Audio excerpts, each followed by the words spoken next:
Sampai dengan saat ini perlu kami sampaikan. Kabid Humas Polda Sumsel Kombes Pol Supriyadi mengaku jumlah tersangka kasus karhutla kebakaran hutan dan lahan di wilayah Sumatera Selatan saat ini telah bertambah, di mana pada awalnya ada 23 tersangka dan saat ini menjadi 30 tersangka.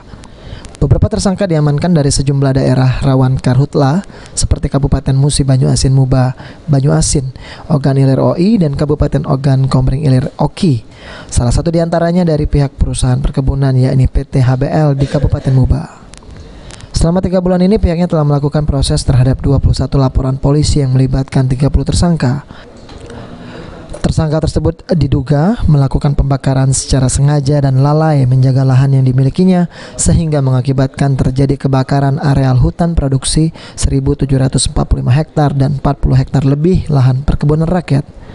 Berdasarkan barang bukti dan keterangan saksi dari masyarakat sekitar dan saksi ahli, tersangka yang dijerat dengan pelanggaran Undang-Undang Lingkungan Hidup dan Kehutanan berkas perkaranya bisa segera diajukan ke Jaksa Penuntut Umum untuk disidangkan di Pengadilan Negeri.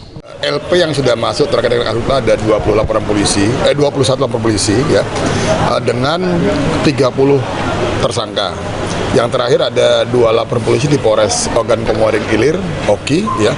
Dari 30 tersangka tadi, 1 dari korporasi, jadi 29 dari masyarakat. Korporasi di sini bukan berarti bahwa yang bersangkutan melakukan pembakaran, tetapi yang bersangkutan lalai dalam mengantisipasi menyebarnya api di tempat tersebut. Maksudnya apa? Dengan luas perkebunan yang cukup luas tadi, kemudian dengan jumlah personil pemadam kebakaran yang ada di perusahaan tidak memadai.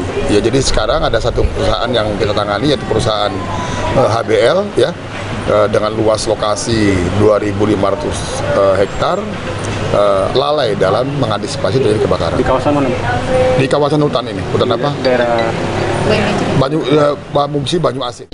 Melihat fakta adanya unsur kelalaian, polisi menghimbau pihak perusahaan perkebunan lainnya untuk menyiapkan peralatan memadai dan tindakan pencegahan kebakaran yang maksimal, sehingga jika terjadi kebakaran di area hutan produksi yang menjadi konsesinya bisa diatasi dengan cepat. 1 laporan polisi tadi, 4 laporan polisi sudah mendapatkan petunjuk dari kejaksaan, jadi sudah P19 dan dalam waktu dekat akan segera dilengkapi dan dikirimkan kembali kepada pihak kejaksaan supaya bisa dilaksanakan tahap 2 tersangka dan penyerahan tersangka dan barang bukti. Tapi tim masih di lapangan dalam rangka antisipasi kebakaran karena rekan-rekan bisa lihat asap masih mulai cukup banyak, jadi anggota tetap melaksanakan pemantauan di lapangan yaitu berupa patroli di sekitar lokasi-lokasi yang rawan daripada kebakaran. Julius Lumban Gaul, PAL TV.